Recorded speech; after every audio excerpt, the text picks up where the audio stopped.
Welcome, welcome, welcome. How's everybody doing? Hope you are doing well. My name is Andrew Kuhn with Focus Compounding, on air live with Jeff Gannon. Jeff, how's it going today? It's going very well, Andrew. How's it going with you? It's going great. We hope it's going great with everybody else as well. If this is the first time you're tuning in with us, thank you so much for joining us. Be sure to check out all of our content at focuscompounding.com that we push out into the investing universe. You can go to our website, hit that blog section to get access to investment write-ups from Jeff going all the way back to 2005. If you want to stay up to date on everything that we push out into the investing universe, be sure to follow me on X at Focused Compound. That's where I typically push everything out, everything Focused Compounding. So be sure to follow me there. And that's a good way to keep up with everything we're interested in and everything we're doing. If you want to learn about our money management services, you can reach out to me at andrew@focuscompounding.com or go to our website and you'll get that special email info at focuscompounding.com, which will also come to me to learn more about everything that we are doing. So in today's podcast, Jeff, today's date is November 7th. Did Okay. something pretty big and meaningful happen a few days ago? Yes. Yes. U.S. presidential election. So I want to Mhm. get your thoughts on the election as it relates to the market. Okay, we don't have to get Right. political here, but Mhm. curious to hear your thoughts on a Trump presidency. Obviously, he Mhm. was president in 2016.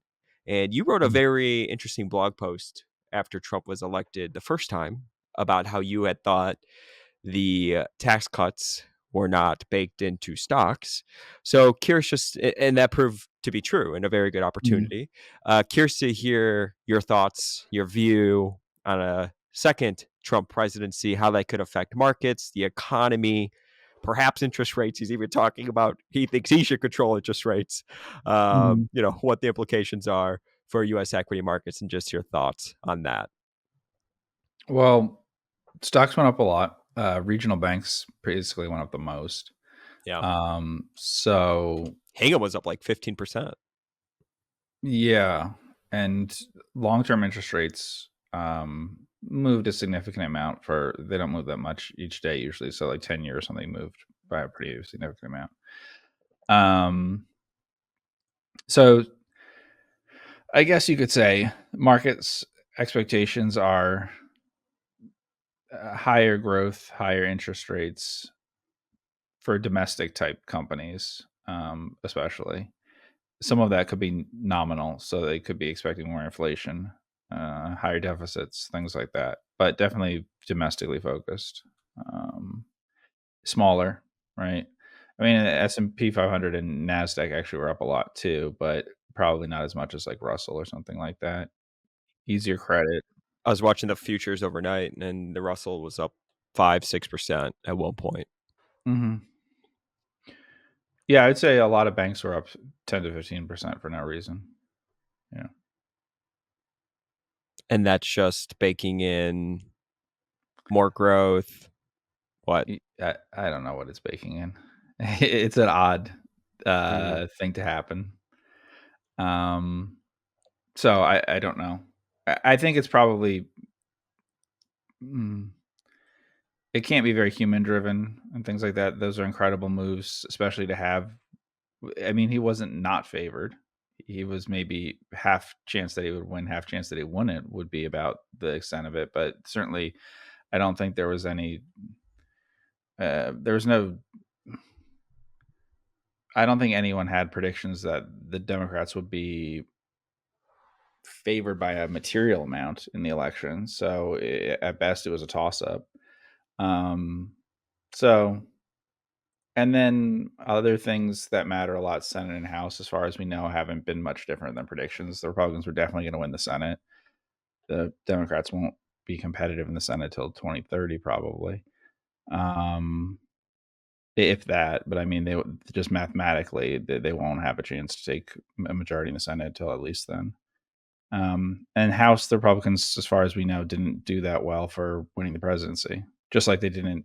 I mean, the last three elections for the House, the the party that's done better hasn't done particularly well. So 4 years ago, when Biden was elected, the House result was really bad for the Democrats. There wasn't much of a midterm improvement at all for the Republicans after that, and then same sort of thing here. That just hasn't moved a lot for 4 years or something. So I mean, it's pretty within the bounds of what should have been expected. So if you're already pricing in some of that, then those are amazing jumps to have. So I don't know. Mm-hmm. Mm-hmm. Mm-hmm. What's the playbook here? I mean, what if he takes corporate tax rates down to, what's he talking about, 15%? They could increase the value of companies. Yeah. Not by a lot, but yeah. Are you what surprised, or maybe not surprised is the right word, but worried about deficits and all that sort of stuff? I mean, all I could think about at the last Berkshire meeting was how much Buffett was talking about deficits and how it sounded like that's something that he was very worried about long term for America. Yeah. Uh it's a yes. So deficits, there's different issues with the deficit and the debt that we could get into for political things or whatever things, and Let's we'll get just into avoid it. that and talk about the interest rate things. It's so what people are mostly concerned about then would be interest rates on this podcast, and it's a matter of supply and demand. Um, as you run up debt over time, a government, you vastly increase the amount of supply, and then you just have to issue more and more every year so that you know that the supply will go up, even with what we're talking about with the percentages here in terms of you now have it yielding a meaningful amount. So the question is just how much demand there'll be. How much demand from the Mm-hmm. rest of the world to some extent. If the world runs a trade imbalance with the United States and doesn't have anything, China underconsumes, for instance. So if it overproduces and underconsumes, it doesn't have a choice except to buy you something denominated in US dollars. And that's true for some other countries. Um, and then there's also questions for, are other things unattractive too? So you would buy bonds. But at some point, if you're growing the supply all the time, at some point, unless the demand is growing all the time, you run into a problem. Uh, there's no doubt the supply will go up over time. So Yeah, it's something like what, a third of our debt is owned by other countries. And those countries, it seems like, have been selling off treasuries for the past couple of years. well, one, the size of the market is determined by the debtor. So someone will own them no matter what. Two, there's not much they can do. I mean, you have to. The reason that Japan years ago, they're still a big holder, but years ago was a huge holder, or China owns a lot, is they don't have a choice. They need U.S. denominated assets because they're not consuming U.S. denominated things, and they ran a trade imbalance with us. So you know they can. There are other things, but they're not very big. I mean, you could own lots of some commodities. I mean, you could own, I don't know if the United States will even let you buy things in the country for that much longer, which would have been your other option. That was a big one. So, you could buy lots of assets in the United States and own them. That may become less likely over time. So, Now, I've been worried since they started cutting interest rates. Long-term rates have just gone up. And today, like I said, is November 7th, and the Fed is, I mean, there's like a 99% probability or something crazy like that they're going to cut again. mm, And the economy just seems fine, somewhat fine to me, right? And cutting into that, I mean, stocks are at all-time highs. And when they first cut 50 basis points, which, by the way, was the first time cutting 50 basis points that wasn't in a crisis situation, mm, the long end just took off. And since then, you've just seen rates step higher. And I feel like our economy is so overlevered, especially at like a low 10-year, right? So what if the mm. 10-year just continues to go higher and blow out? I mean, is the Fed gonna have to? And again, this is tinfoil hat, but you got to think about these things, especially if you have exposure to interest rates in sort of a roundabout way. But does the Fed, are they going to be forced to do some sort of yield curve control? Like, what happens then? I mean, historically, that is incredibly inflationary. And then you have a whole bunch of other issues as well. So I don't really know what they're going to do, but I do expect them to cut today. And if they don't cut, Mhm. then you think people will be like, well, I guess the Fed cut 50 basis points recently and be looked at as being too political. And now they're not cutting. And it's just probably a route that they don't want to go. So I do expect them to cut. I think the market expects them to cut something like 90+%. And it'll be interesting to see what the long end of the curve does. But my opinion, I think you could see a scenario where the 10-year is way higher than where it's at currently. Mhm. So I don't know how that flows through to stocks and everything, but I mean the bonds have It'll just be been melting interesting. away every single day, basically. They will be cutting, and with incredibly favorable, overly loose financial conditions Yeah. into euphoric market situation. So, which is not a good idea. Hmm. But they already said they'll do it. So, What's nominal GDP right now? what is nominal GDP right now? I mean, I could check predictions for what it is in the quarter we're in, but it's probably 2 or 3%. Hmm. Hmm.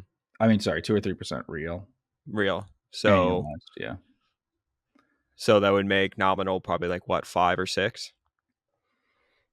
Uh, yeah, depending on how you measure it. Yeah. Yeah. And the 10-year being close to nominal GDP is not unusual, That's my but point. having History says the 10-year should be at like 5 or 6 probably, right? Track nominal GDP.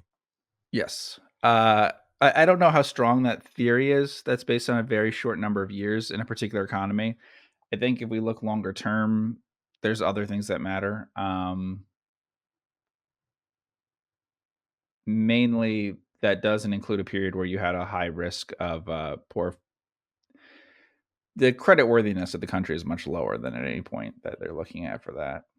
And then there's other factors that aren't usually taken into account by economists, such as demographic factors and things. The median age of your population, if you had a closed economy that you weren't trading with other countries and stuff, should affect things like desire to hold, things like that.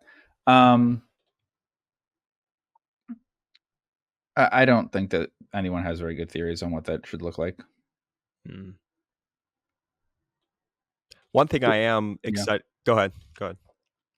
No, and then also there's just the issue that while that's true, during that period, inflation was higher than what they want. It was, if you're looking at when the 10-year yield and nominal GDP were similar, probably average close to 4% inflation during much of that period, not 2, which is their goal.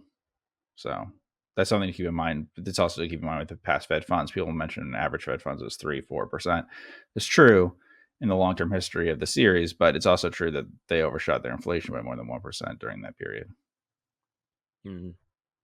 One thing I am excited about is I think event-driven investing in situations will probably come back into play. M&A, perhaps spinoffs, stuff like that. I think you saw a lot of that when Trump was president, and a lot of stuff has been blocked with Oh, I see what you the mean. Yeah. current Mhm. administration. So maybe there'll be a lot more opportunity there. It's funny, actually. Dan Loeb, I believe, tweeted something out saying that, like, a picture of I can pull it up right now, a picture of you could be a stock market genius and to read the Mhm. book, which I thought was aligned with my thought process. Ladies and gentlemen, it is Morning in America for event driven investing. Dust off your old copy of Joel Greenblatt's classic. So kind of excited about that. But yeah, it'll be interesting. What do you think? This whole drill, baby, drill. Do you think Mhm. stuff like that affects energy and the price of oil and all of that? We have some exposure to oil. Buffett owns Occidental. You know, how do you think about that? Yeah, longer term it affects it, but mostly because it's become politicized for carbon things and stuff like that. So over time, oil and coal and things like that are better off than they were before because they became highly political issues. There's I should say highly partisan issues. So whereas previously there was more of a consensus on going away from fossil fuel things, there won't be anymore. Which doesn't, I mean, it means policy will swing from administration to administration, but it's not like a consistent consensus in the United States among politicians anymore. So whereas it would have been 20 years ago or something. With rates being where they're at and sort of just marching higher, do you expect that to be a pretty good environment for banks then? I mean, you had mentioned the KRE Regional Bank Index was up something like 14%. You can make the case for, okay, strong economy plus higher interest rates. Does that flow through to banks? And is that going to be a good environment for them? What's your thoughts on that? I don't know. I mean, the problem is that why you have crisis and stuff is not always because of what it looks like originally, but the reaction to it, which is why I would caution on these things. If things go too far in a boom, that actually increases the chance that you have a bust later on. And so, um, the Fed cutting rates is inconsistent with the kinds of reactions in the stock market and expectations for the future and stuff. So you would overheat and then you would probably tighten too fast and you probably cause a crisis or something. So that's the problem. These It's not like people aren't going to react to what they see happening. They will. So if things get too loose too fast and stuff, then it can snap back the other way, and that's what usually happens. And the reverse was true too. As we've talked about the whole time with the soft landing, the soft not soft landing, but yeah, soft landing. The perfectly setting it down is that the reason why the swings in the market are sometimes so violent is because it's not just that it has to be to bring inflation down and everything, but it also then has to be growth has to be good enough, but not too good. And you've seen that sometimes where the expectations overshot one way or the other. Probably the market's expectation has switched at one point from um, there might be no landing to there's just coming into hard, Yeah. Hmm. within a matter of 6 months or something. So that's the problem. Um, yeah, and then things like inflation and all that, it takes some time to sustain much momentum in that. So it could be a while before you realize that, especially if when the Fed, and others make projections and everything, they tend to be behind the curve then afterwards because they're surprised by that, but they still keep putting in their projections, even though the projections tend to be wrong over time while they're doing that. And so they aren't necessarily just plotting the path that they see from actual results coming in, but they keep saying, we expect it to come down, we expect it to come down. And that can lead you to kind of take longer than you should. So, Very um, interesting. It's going to be very interesting 4 years. I think there'll be a lot of opportunity, which is good. There's always opportunity in America. So we're going to go over some questions that people had emailed in. If you want to send in a question, there's my email right there, Andrew at focusedcompounding.com. If somebody says, I'm a regular listener of your podcast and also a professional investor. Given the name of your podcast and the fact that these companies have been solid wealth generators over the long term, I'm wondering if you have looked at the publicly traded wireless tower companies. I know they're somewhat larger cap than the typical companies you talk about. I think there's an interesting question whether they're just in a temporary growth slowdown because their customers are reducing capex or whether they've saturated the market with towers and long-term growth going forward will be a lot lower than in the past. So have you ever looked at any wireless towers? not really of the big um, tower companies, no. So that's like American Tower, and I mean, people know these stories of them. I don't know. You've probably heard Pabrai talk about this. Okay. I think. I think he tells a story about the CFO of one of the companies. I could be wrong. I'm not familiar. What did he Oh, say? What's the story? then I might be wrong. Basically, he was saying, No, you're his not. job You is got a good just memory. his job is just sit there and wait till the phone rings, and then um, decide, and then buy the smaller operator, that's selling them to them. But basically, it's consolidation of these things over time, which has worked out really well as opposed to like funeral homes or something, which had a period that was good and then slowed down. So, 10-year CAGR total return, about 10% on American Tower. mhm, which I believe is structured as a REIT now, Yeah. American Tower. Yeah, okay. Mhm. So that might, you know, that's the only thing to keep in mind then is that, um, yeah. So let's see. So operating profit, yeah. So I mean, it's trading at 25. more than that times operating profit or something. So yeah, people expect a lot of growth into the future. Um, we've covered this kind of thing in the past, and that this is not my area of expertise, and I would be uncomfortable in this kind of thing. A telecom type stuff, I don't really want to have much to do with. You're putting up a lot of capital, and then you don't know if the capital will be obsolete later because of some change in technology or something. So we've talked about cable cowboy and everything. That's great, but if I lived through it, I probably would be cautious about which technology would be successful and which one wouldn't, and that you're spending tons of money to do this. Mhm. Um, Well, John Malone's strategy was to let the other people figure that out, the new mhm, technology, and then go from there, right? He was never the first mover in the space that way. yeah.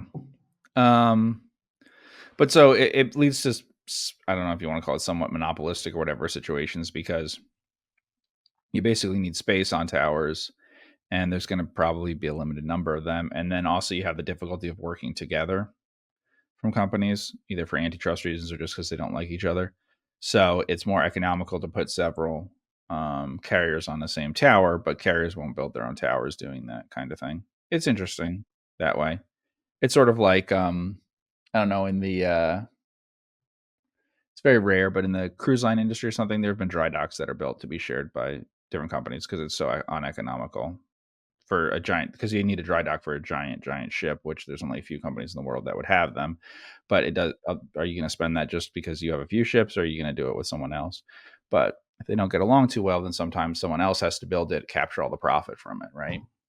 So um, it, it's fine if you own a bunch of businesses like that seem like by economic theory they should work out like this. What Verisign we've talked about FICO when it wasn't trading at 100 times earnings, or a Moody's, or a whatever sorts of things. You know, Copart, right? We've talked about that. There's things that have natural advantages, I think, in terms of the way the economic setup is. This one has more risk of technology change over time, possibly. Um, and then some other ones have possibilities of legal changes and things. Um, I kind of thought you were kind of joking around. Why is FICO up? Why is it actually? No, it's 100 times earnings. I thought you were kidding when you said that. Why is it 91 times EV to free cash flow, and why is it up I, 76% year to that was my date? point about the banks. I think we have to just accept that, some things don't make sense. Did This doesn't something make sense. happen? What the? It's been a momentum type driven thing for a long time now. Yeah, I knew that, but I thought you were kidding when you said 100 times earnings. No, it's 100 times. So if you look on a 12-month basis, this is trading at over 100 times. So we're talking about, so anyone not watching the video, we're talking about Fair Isaac FICO here. So we've moved on from the last topic. It's trading at 100 times peak earnings. Yep. That's the highest earnings they've ever had in their history, and it's trading at 100 times it. So Literally, look at that on the screen. yeah. 100.3. That is I mean, insanity. it's about 100, not yet, but it would have to go up another 30% or something before, but it would be 100 bagger from where I bought it or something, because you can tell because the stock hasn't split, I believe, since I bought it. But so it shows you that if you buy these things and just hold on, that can work out if it, the Are they multiple getting in the expands that way. semiconductor business? Is that what it Well, is? their earnings are probably very semiconductor looking at this point, but um, if we look at QuickFS, we can see this. So um, we can see how big their earnings have gone up recently. Yeah. 10-year CAGR 40%, 5-year CAGR 44, 3-year 75. Goodness. Yeah, I mean, like the problem here is so you can see their operating profit is, mm, let's say quadrupled the last 10 years or something. Much of that being in the last 5 years, and then a lot of that being very recently, where you had the big expansion in the operating margin. So operating margin went from, 21, 22% to doubling that to the 40s without movements in the other things. And revenue growth has been very slow. I think, what was that? It increased briefly before at the start of that period, 2019, 2020, by, 12, 16%. But then since then has been in the 2 to 10%. So right in line with the long-term 10-year average of like 7%. Doesn't take capital to run the business, so they can return it all. Buying back stock is some of what they do, which is not a good idea when your stock's trading 100 times earnings. But, obviously they've bought back a lot of stock. Yeah. Yeah, I mean, more than their cash flow from operations. Yes. Yeah. Because they've had some debt recently, whereas they didn't before. Yeah. I did like it a lot 10 years ago when it was buying back what now looks like a small amount, but it was buying using all of its cash flow from operations to buy back stock. And as part of the appeal, as I remember from the CEO who came in there where he had been before, looking at that, looking at whether they would really buy back stock. In the past, the company had kind of done an acquisition where they use shares and things, so you were worried about that.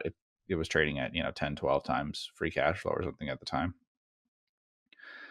But the problem here is what's the enterprise value or market cap on the company? Let's see. Market cap Yeah. 49.2 billion, enterprise value 51.2. You're getting to where you're trading at almost 100 times cash flow from operations, right? Because the cash flow from operations, yeah. Okay. The funny part about that, Jeff, is normally companies that trade at those valuations, it almost seems like they're always like just these crappy companies, or I don't know. You could look at it right away and be like, yeah, okay, like huge bubble, Mhm. okay, but it's like FICO's like a very legitimate business, and to Yeah. get that valuation is just something that I feel like doesn't the other way happens way more frequently than that. You know what I'm saying? Yeah, there's Or not it's like, oh, efficient. Nvidia, right? Total Mhm. addressable market, infinite artificial intelligence, infinite, and then they put the multiple on, but it's like Fair Isaac. It's such sort of a sleepy company. You would think, not sleepy returns though. No. And they've had very good growth in earnings recently.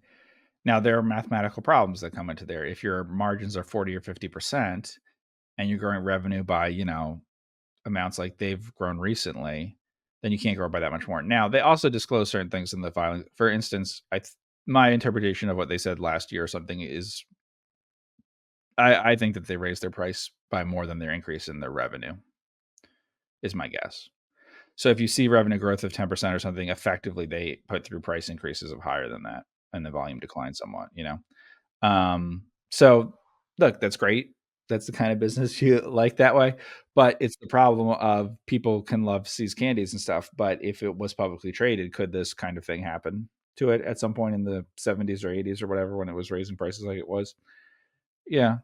I mean, I think this is like the bank thing. I don't understand this kind of thing when this happens. I did live through the 2000s and this, the 99 2000 kind of boom period. And this kind of thing could have you did have your Coca-Colas, your Gillettes, your GEs that you wouldn't think would get overpriced. They're pretty understandable businesses, but some of them started to go like this. This is a little extreme even by those standards. So, yeah. Momentum, people love these kinds of things, I'm sure. I mean, it's a really good business and it has a really strong position economically, obviously. Um, but it's hard to pay 100 times. I mean, the reason why this puts to the test kind of the better buying better businesses, instead of cheap ones. What you have to ask yourself is, okay, we can talk about what the earnings are and trying to price all that out and do the math on it about kind of a DCF. But the other way of looking at it is just you can buy if most people listening to this are going to put some of their money in stock. So you're kind of going to pick one stock or another. So you could say, well, what are the odds this thing goes from to 200 times PE? Okay. Versus goes to 50, which is more likely in different scenarios. I mean, at some point, is it as likely that the PE goes from 100 to 25 as from 100 to 200? I don't know. There's some scenarios in which there's not a huge difference between the odds it goes from 100 to 12 as 100 to 200. Not a lot of businesses go to 200 times earnings when they kind of have earnings every year and all that. It could happen for a brief period of time, but you start to run a very dangerous risk reward when you pay these kinds of prices. So What would you do if you still held it? I mean, high I class would, problem to I would, have, I but would sell this thing. yeah, I mean, You'd have that's to. been a losing trade, but it's like, come on, at some point, you know what I'm saying? 100 Mhm. times earnings. for a business It like is a this? losing. That's absolutely true. It's a losing trade. But the other thing will happen the other way, which is there'll come a point where it will be years and years and years where it won't do well after that. I'm sure Cisco or something was a losing trade for, you know, 3 years of being priced like this, but then you were better off for 15 years if you'd sold or something like that, probably. Um, yeah, I mean, let's look at EV to sales and things like that on it just to give you an idea. It's up 71% over the past, it says 0.44 of a year. So, I mean, since, what's that, June? It's Mhm. crazy. Here's your EV to sales 30.8 times. Yeah. And I would say 10 is pushing it for a lot of companies. So, I mean, they have great margins and the margins could go even higher. But I just want to point out, like, at this point, if you have 10% margins, you can take them, if you have 10% margins on like a fixed basis on something that you're just doing a little better than breaking even, but internally in the business, your gross profitability, your marginal gross profitability is really, really high, then you can quintuple it. It can happen. It does happen in certain businesses. So if you looked at, I don't know what it would be, but like Amazon Web Services or something, if it's like at the moment where it's breaking even to at the moment where it's highly profitable, yeah, you could 5x your margins within a period of years.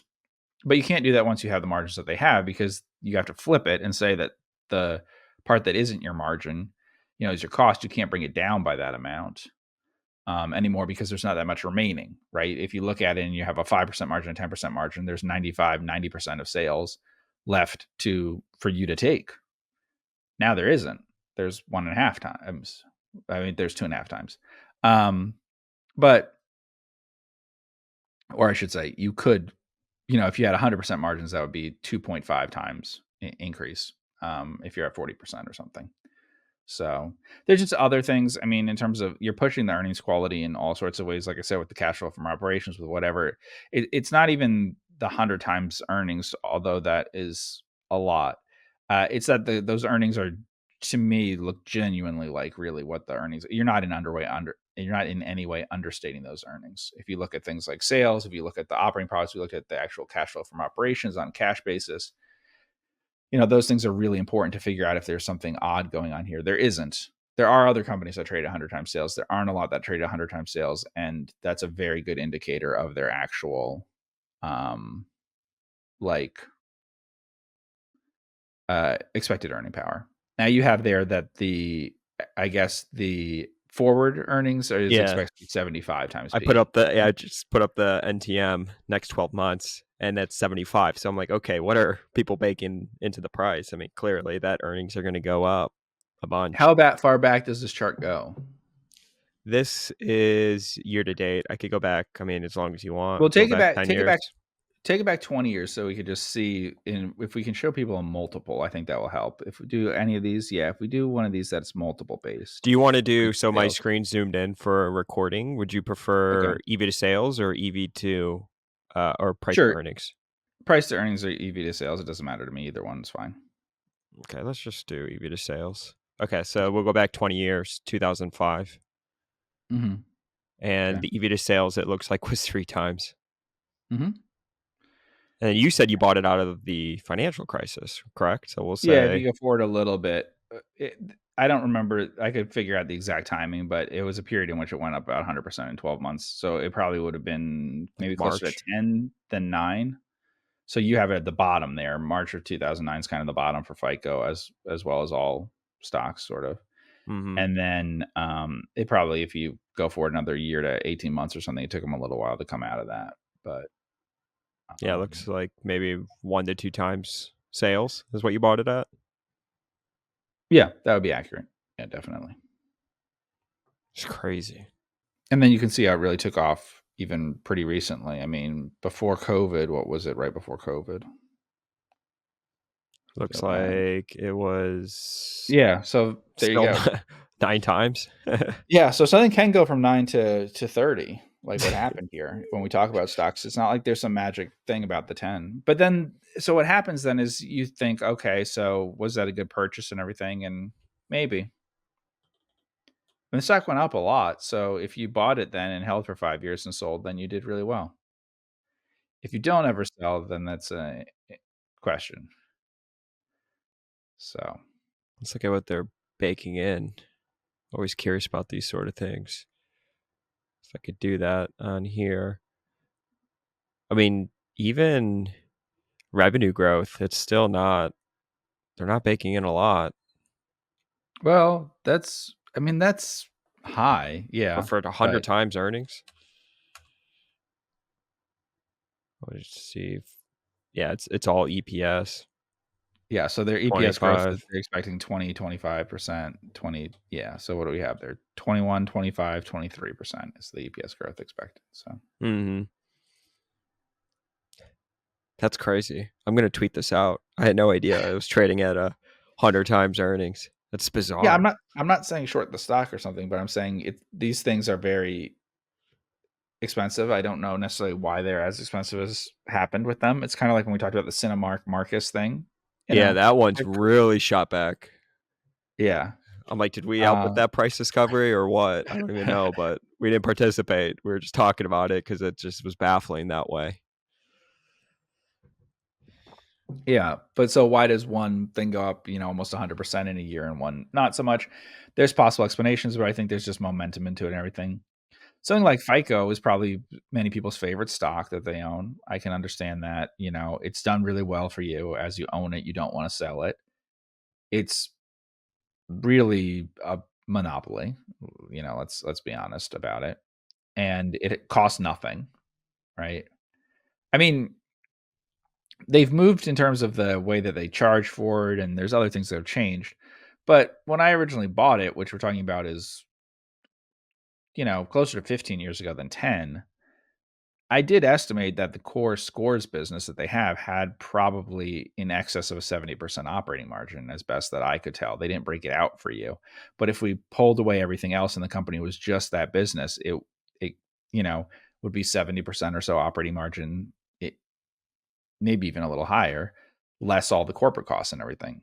I didn't think that was particularly aggressive in assessing what that business is. It's one of the best business franchises in the world. Is their scores business, but they had other things attached to it. They had general and administrative costs and things, and You would think if you ran like a pretty stable software business, capital light, Mhm. generates a ton of cash. Think of the names that we've spoken about on the podcast, right? You would that have very strong positions. You would think that they would look at case studies like this and be like, wow, a lot of this is obviously growth from the business, but capital allocation too, buying back a ton of Oh stock over yeah. time. I mean, Oh, obviously, yeah, we and just saw they're expecting EPS to grow by 20 to 25%, but there's still 20 years of doing the right things on the capital allocation front. yeah, not issuing shares and all that stuff. Now, I don't know if it's the right thing to buy back stock in the last couple of years, which they've been doing, but they didn't issue shares. It would have been tempting for them to issue shares to acquire things at 1/50th of the price that the company eventually ended up at. And even if I think the stock is vastly overpriced, I still would think that that would have been a really bad deal. They'd be giving away, if we go back 10, 15 years, they'd be giving away 20 cents on the dollar or something for what their business was worth. No, there's no doubt when I bought it, I thought it was worth, 3 times or something what I was paying for it, right? So, if I was saying I was paying, that means I thought a free cash flow yield of 3% made sense or something in the long run, yeah. Because, y in the very long run, if the business was strong and everything, they would be able to track on a revenue basis something like nominal GDP, which is they've done that. They haven't wildly overperformed that, but they've done that, and then they've been really good at all the other stuff. There's also just other advantages to it in that if you're talking about things like price increases over time, if you're talking about an intangibles heavy business, it's usually easier to control costs. And so you can have more faith in capital allocation, management, whatever, really being able to accomplish things.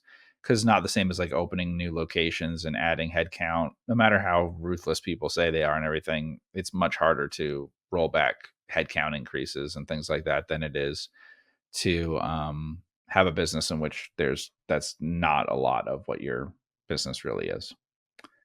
Um, so It's just funny. We've had the discussion of Costco at 55 times earnings. Like, oh, you wouldn't buy today. Maybe you wouldn't sell it. Maybe you would.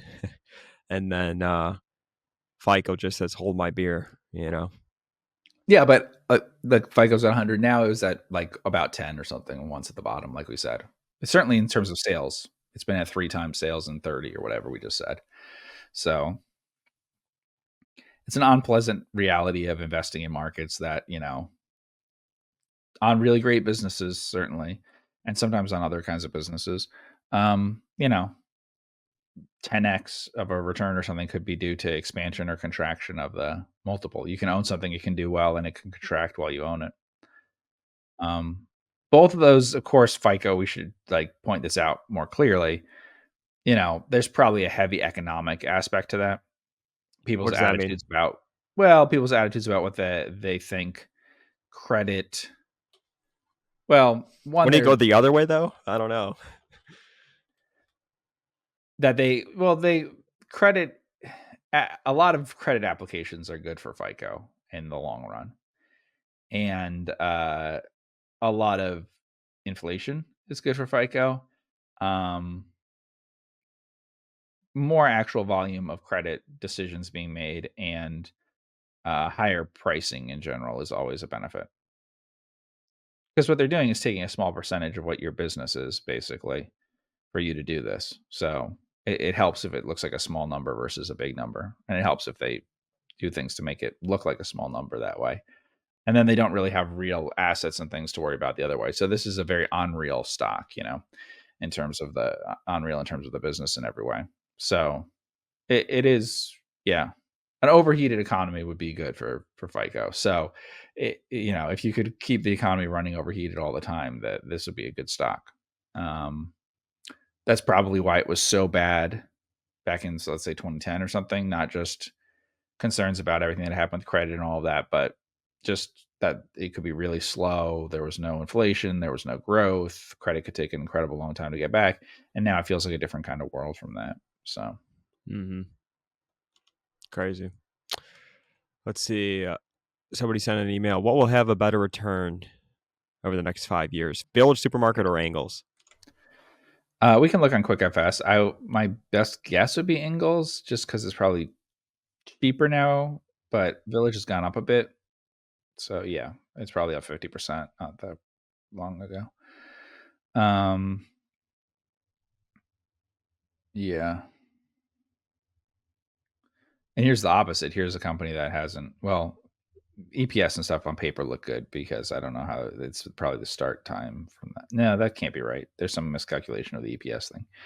Um, but here we have, you've increased what, a 50% or less, let's say, This is probably in Village earnings for people earnings listening. per Village. Yeah. Um, on the other hand, look, it's selling for less than the reproduction value of the assets, probably in Angles, definitely big time.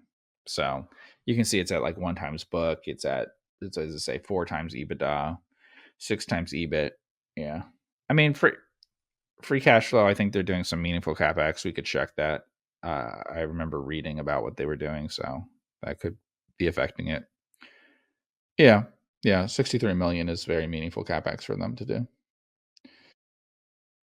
Store, building out a store and stuff. I mean, let's see. Uh, hmm. Um,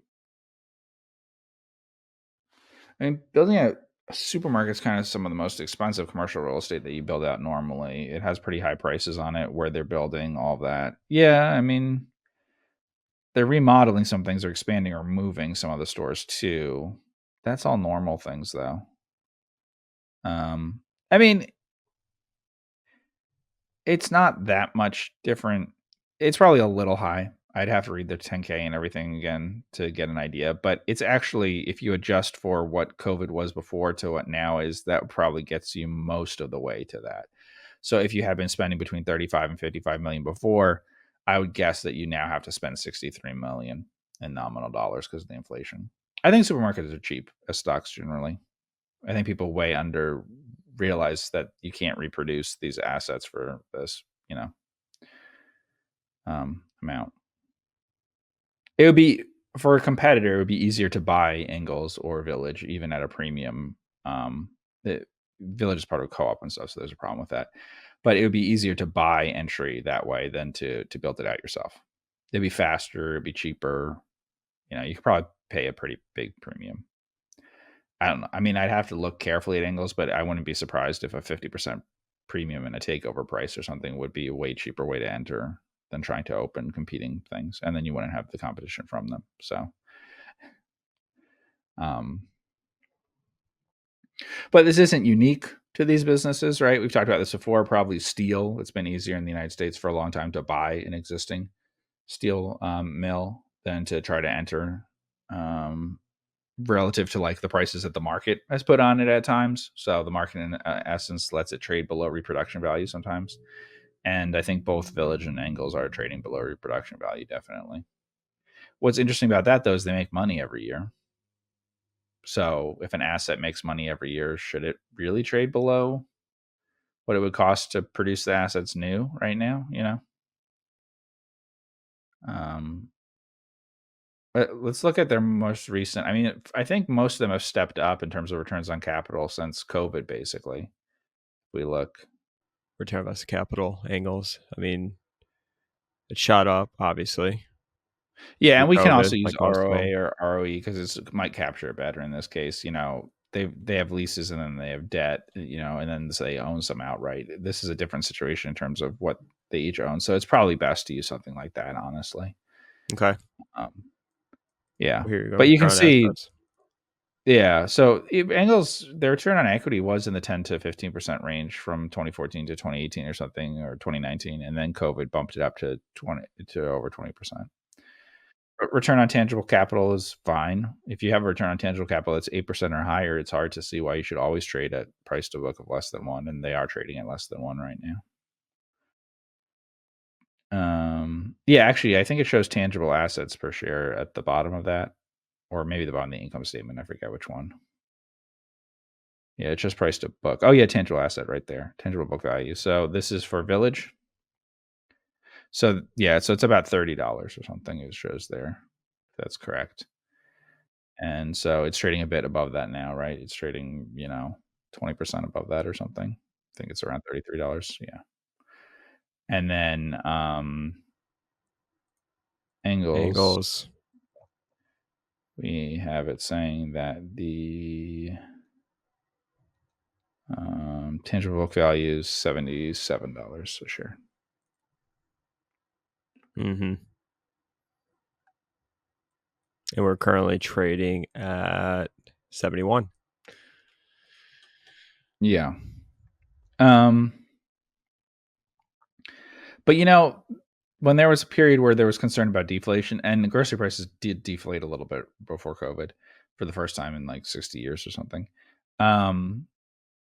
These stocks weren't so popular and everything. They're pretty cheap though. They're pretty cheap right now. I mean, how much of the stocks can't have, they're not coming down, so that means the earnings has to be going up even more. I mean, I do think Village has gone up 50% within the last year and a half or something. Probably it has to have. So yeah, okay. So earnings basically doubled, and I guess the stock did not double. And that is that earnings from operational efficiency. I mean, you look at operating profit. Operating profit went up a bunch. Revenue did It's not go up earnings a from bunch. inflation. If you look Village, like for instance, Village, if you look at their revenue on a real basis, revenue is flat from 2018 to 2024.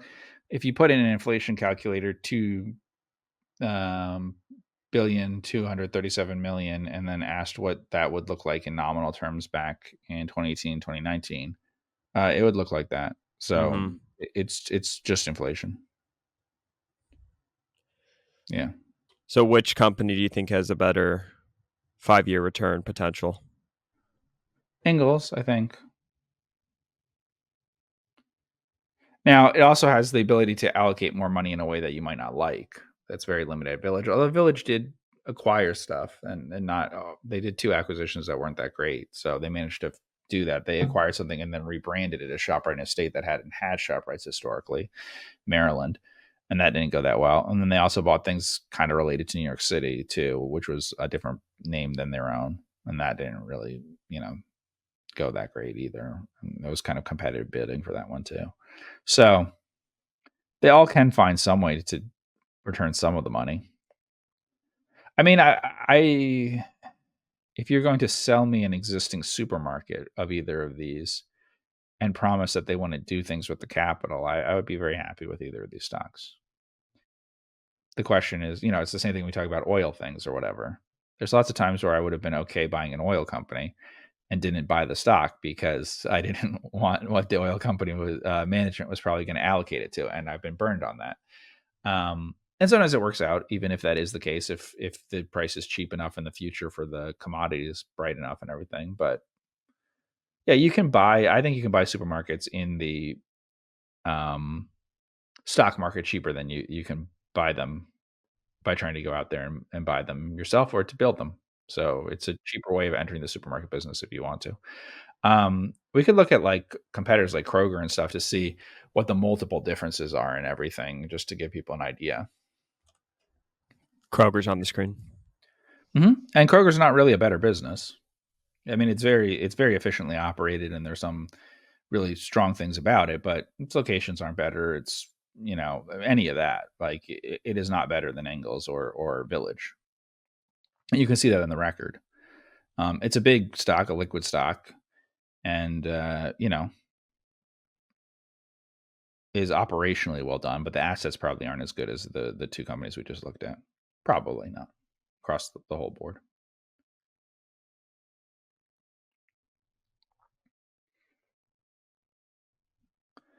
So, some of it is on the EBITDA stuff of what it trades at. The EBITDA trades low for these. This is for Kroger 6 times. For the others, what did we see? 4 and 5 that area. Yeah. So they have low multiples, Yep, Village and Ingles is at about 4 times EBITDA. Some of that might be people thinking that won't be sustained. I'm a little less skeptical of that. I think it's more likely it will be sustained for some period, but and if it's not sustained, then I don't know. It's a different world than probably what you're pricing into other stocks. They wouldn't do well if we went back. What would be really, really bad for these stocks if we went back to what we had in the last decade, where like the internet things were growing, but inflation was barely anything. There wasn't a lot of growth in other real things. Um,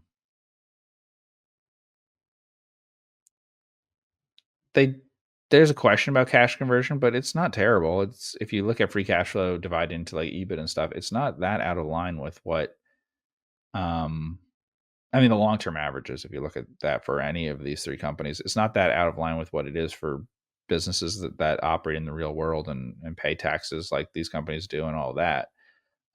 It looks pretty normal. So if we do EBITDA or whatever, you kind of have to divide that to get another number. But I mean, yeah, 4 times EBITDA, which we were talking about before with the other two. Yeah, it's not like you're paying more than 10 times cash earnings or anything for them. So, like the free cash flow on average, it'll be lumpy, but it doesn't convert worse than that. So, I I mean, they're both pretty. You could look at them both. I think I would make the decision more on which management I liked and what they were saying about the future and all of that than anything else, probably. But in general, if you like a business and it's pretty decent business, if you can get it at 5 times EBITDA or less, then you should be okay long term in it, um, and not worry which is kind of cheaper. Let's talk about a stock that you had wanted to discuss on the podcast, Seaboard Corporation. Why are you flagging Yeah. it? Tell us about this company, and we could close up. Well, Seaboard was on like Value Investors Club or something, but we just did the supermarket, so it kind of plays into the same thing. But this is a good example of something that is pretty cheap and doesn't have a very good history of returns on capital and all that. Um, and but is in a period in which it's basically not making any money right now, which sometimes can cause things like this to get very cheap. Um, the company's probably best known, I would assume, to investors for its stock price, although FICO also has a very high stock price. But Seaboard hasn't split their stock in forever, so it's like one of the most expensive stocks on New York Stock Exchange or something. Um,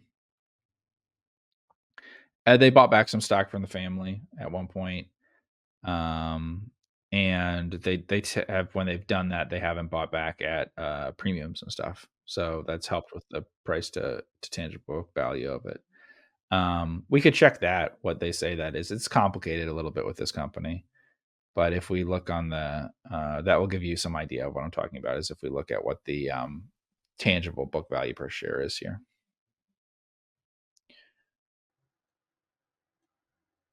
There you go. So tangible book value is About 4,000. 4,000. Mm-hmm. Yeah, so about 4,000, and it was, let's see, 10 years ago, it was 2,300, right? Per share. The share count numbers have changed a little bit. So actually, if I look at, yeah, not by that much. So that's fine. We can go with that. So if we look back at the stock price, what we're saying is that basically this company is trading at a pretty big discount, $22,700 a share versus its tangible book value. But also, it's not trading that differently from what the tangible book value was like 10 years ago, right? Um, so why is it like this? One, there's no promotion to the company at all, so we should always keep that in mind. It's a closely held company to some extent, and it for a company this size, it doesn't communicate anything ever. It's actually pretty secretive. It looks like it's the cheapest the tangible book value has really ever been, according to Koifin. Yeah, it's been a publicly traded company for a very long time. So click on all or 20 years or something so we can see how long back this can go. I'm Up actually or back. reading a book right now called Dynasties of the Sea, which Uh-huh. sort of ties into, I mean, kind of, I mean, to this company. So that's interesting that we brought it up. But yeah, I Okay, mean, so in 2000 it was very cheap, which is my memory, right? On price to tangible. How cheap did it go there? looks like 0.5 because point there's 0.4. Yeah. yeah. So my memory of this stock in the very long term, which could be wrong, is that it generally trades in a way that won't be helpful to value investors because it trades as a value stock, inverse to euphoria and growth and all that. So at the moment at which it tends to hit a very low tangible book value at moments in which value is really out of favor, and then it tends to do well when value is in favor.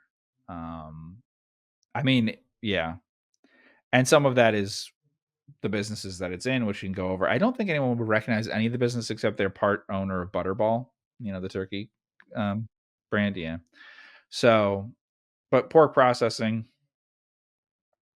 um, there's some power generation things in it. There is a description in the QuickFS that will give you exactly kind of what's in the 10K. Total commodity things. Um, But it was interesting because they kinda lost money and stuff, which can be really good for, if it's a highly cyclical stock, if you're buying on things like price to book or something. Because people will look at the PE and everything, but they can get turned off now if you look at it, right? You pull it up on QuickFS and you see this. It's ugly enough that you might not really look into it any further. Mm-hmm. Mm-hmm. Yeah. And markets extrapolate, so they take that money losing situation and kill the stock. But for cyclicals, obviously, that could be an interesting time. Yeah. I do not think it's particularly great competitive position in the markets that it's in, and I think the markets are not good markets that it's in. How much is Uh, the family own of this company? a lot, but they just sold a lot. So let's see. Where could I see that? I can pull it up probably, but it was a lot that they sold. Um, let's see. This would be was 75%. Wow. Something like that. But I'm just trying to figure out where it says that how much they sold. Um,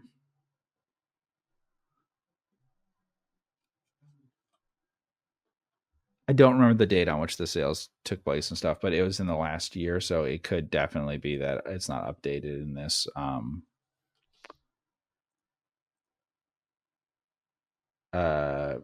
most recent filing for the proxy and everything. Yeah. So, but that's another factor, which means that as it gets really cheap, which can be let's say that theoretically the insiders own 2/3 or 3/4 of the company or something, right? Mm-hmm. If that's true, then you look at the market cap. What are we down to now? Because when we drop that much, 2.66 billion. yeah. So if when that happens, that can mean that the actual float is 700 million or something. Um, so and that doesn't sound like a big difference, but then of course if you go back to where it was 5 times the price to book back in the 2000 to 2010 period, or 2000. Now there's other reasons that people might not want to own this. So one, it's not liquid enough and all of that. Two, it doesn't give a lot of disclosures. Three, family controlled. Four, the kinds of businesses aren't very attractive as businesses. On top of that, though, they aren't the kinds of businesses that people want to hear that you're in, and that the company is doing what it's doing. So it also doesn't score very well on your like ESG type stuff. I mean, some of the processing plants and stuff are gonna, you know, use a lot of very, very low wage labor in random towns out in the middle of nowhere. That wasn't much of a town probably before they built the plant there and everything. It's not wildly different than some of the things that Tyson or Pilgrim or something has either, but they have a brand and everything to go with it. This definitely looks like an asset you would not want to hold. It's more of a tradable asset. I mean, look at even over the past 20 years, it's underperformed. Past 10 years, it's gotten smoked. Disgustingly underperformed. Yeah, well, if we look, that's possible. Obviously, in the very long-term history of the company, it hasn't done that badly. But it doesn't have particularly good returns. That's true. I'm not saying you can't make money. I mean, the point to buy is when it's at 0.5 times tangible book value, kind of like where it's at right Mhm. now. But I do think It's there are some also assets that you trade, right, on like maybe a 2 or 3 year basis, and ones that you're like, okay, set it and forget it. I wouldn't coffee can this. no, but we saw the problems of if you coffee can FICO, it could go to 100 times PE too. I mean, Oh, you're that's going a to have great problems situation. either That's the way. situation you want, though, is what I'm saying. You're like, okay, 20 years, this thing, you, this is a yeah, dog. you can have it go either way in terms of it's one of the first times in their history they've lost money. I mean, it's not a high credit risk stock norm. I mean, we could look at like what the free cash flow has been over time and everything. It owns a variety of different assets that generally tend to be somewhat generative of cash. Yeah. So, you have high capex spending and high acquisitions sometimes that can cause you to not generate cash. But as we saw, cash flow from operations has been positive for a long time here. I can't remember the last time that they had an operating loss. I think that it has happened before. Um, and you could look into exactly why that is. It's driven by a few different commodity things.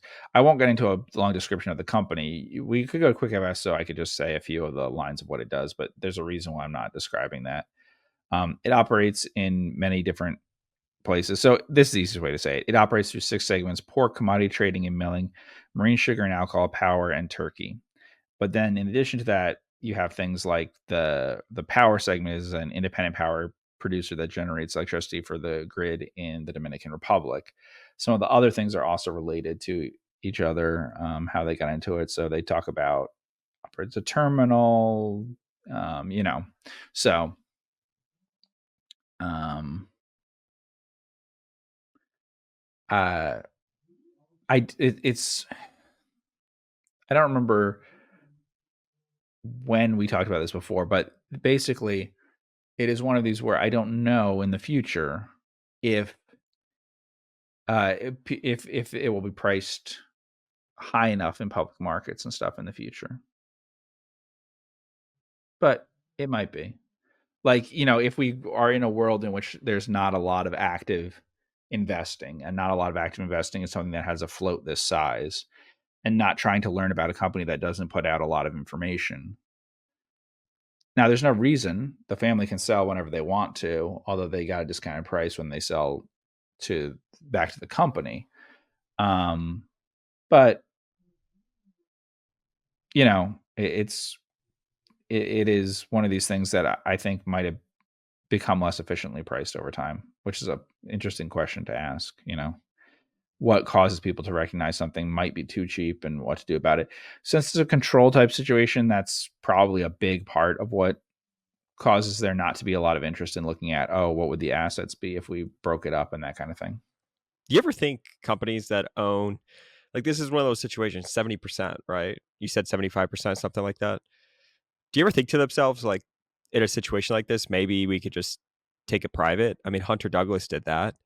Um, I don't know. And I do wonder too if it's like, could you could you could you think about, okay, so they own 75%, which is a weird amount to own of a public company, in my opinion, right? That's a lot, right?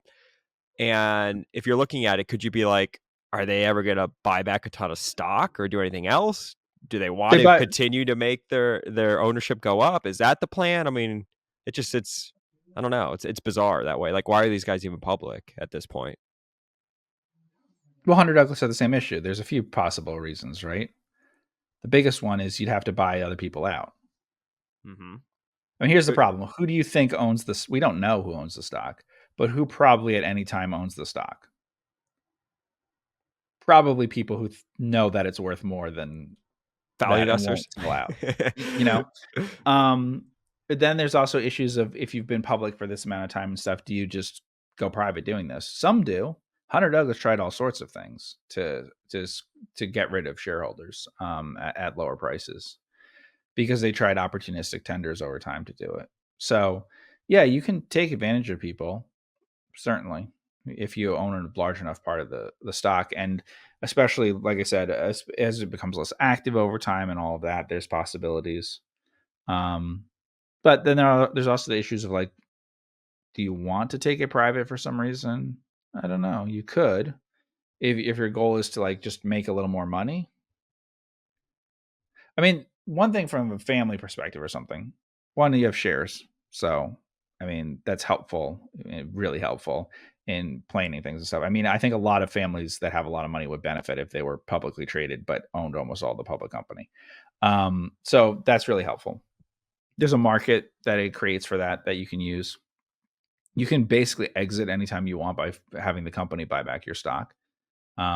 Even though, like I said, it's at a less attractive price. And what does it matter to you if the stock languishes for long periods of time? You could sell the whole company. It doesn't really matter to you. You just don't care day to day what the stock's at, but in the long run, you would care to be able to exit and everything. But what difference does it make? Sometimes it trades at 3 times tangible book, sometimes at, not three, but like whatever we just saw, 2.5 times or something, sometimes at half. Yeah. Let's see. It has let's see. Uh I'm sure it's been written up in detail on Value Investors Club more than once because this is not at all an obscure company in terms of people knowing about it. It just doesn't put out a lot of information. I researched it a lot for a long time ago and decided that I just didn't want to write it up. Yeah, it would have been back in 2000, in the 2009 to 2010 period. Um, Basically, I decided that it was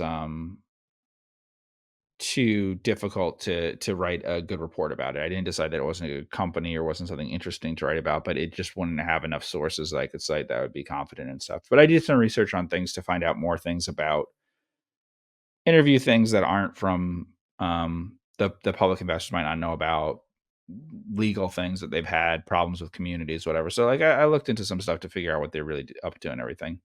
Um, as far as this goes, from 1993 to today, the stock and the S&P are the same.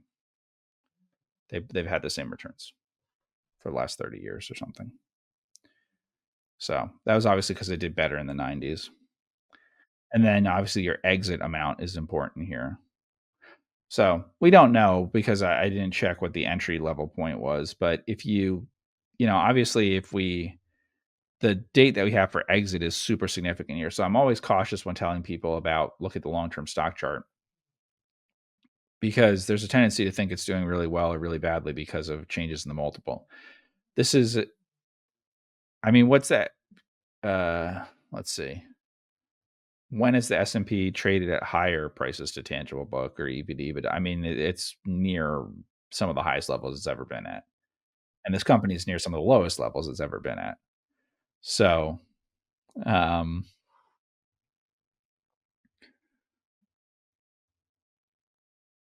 obviously it's possible that things could just improve if it, reports some earnings in the future years. And has levels where it's almost, um, yeah, where basically it's losing money on an operating basis right now. It's reporting no earnings, and then if it reported some earnings, it would do better. Maybe. I just don't know if there'll ever be much interest in this kind of stock in the future, unless how the market works and stuff changes.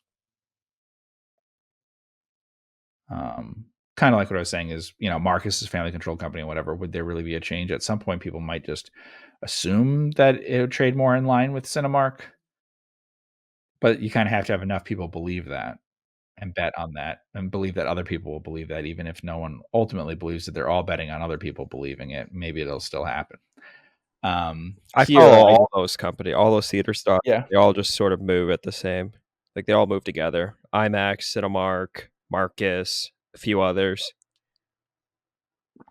yeah, and the banks, like we talked about, all moved a huge amount in one day because it didn't matter if it was Frost or Hingham or whatever. They're very different in terms of future for things, but they all move together. They're all in the same sort of category that way.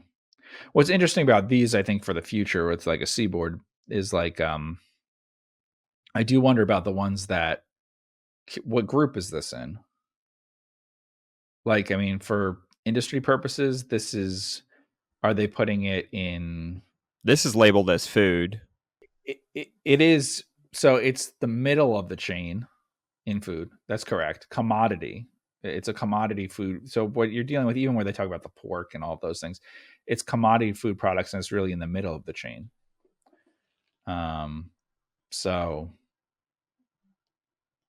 it that's something that I don't know. Like, yeah, it's consumer staples sector, right? That's what it says there, which is crazy when you look at what they're actually in. So they're very driven by commodity prices, not by the price to the end user. Um, yeah, but I do wonder, like, will people seek out a company like this, learn about it, write it up? So I said it because I believe it was written up on Value Investors Club, which just stood out to me way back, not recently. I mean, this year, but not recently.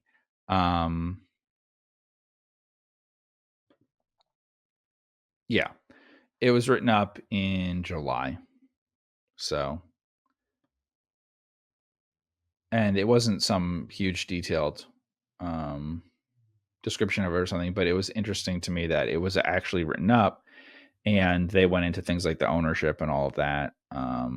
They did make the point. Okay, so it was mid 2023. So when I cited that before, um, it was mid 2023 that they did the transaction. So this is helpful. That's included in the Value Investors write up. In mid 2023, the company repurchased 20% of the family's stake, which was 16% of shares outstanding. So they own 75%. A 14% discount to the market price and 24% discount to tangible book. They did a similar transaction in 2002. The company repurchased 15% of shares outstanding at $202. So, like, obviously it's gone up a lot since then, which was also at 60% of book value. And within 3 years, book value doubled. And so, I don't know, because the information going back that you could find out on the company, to me, kind of predates what current management and stuff is. You can read the Value Investors Club thing to get some ideas about who died and who inherited things and all that. But you're kind of assuming that the last things that we got much communication to philosophy about things are like 15 years ago. So you're just assuming that because people happen to have the same family name, they're going to do the same sort of things. Cool. Well, I want to thank everybody so much for tuning in with the both of us on the Focused Compounding Podcast. If you have a question you would like for us to go over, email it to me at andrew@focusedcompounding.com. If you're interested in learning more about our money management services, reach out to me via email. And of course, be sure to hit the subscribe button wherever you're watching or listening to us here today. I want to thank everybody so much for all the support that you've shown to Focused Compounding over the years. And we will see you in the next podcast. Take care.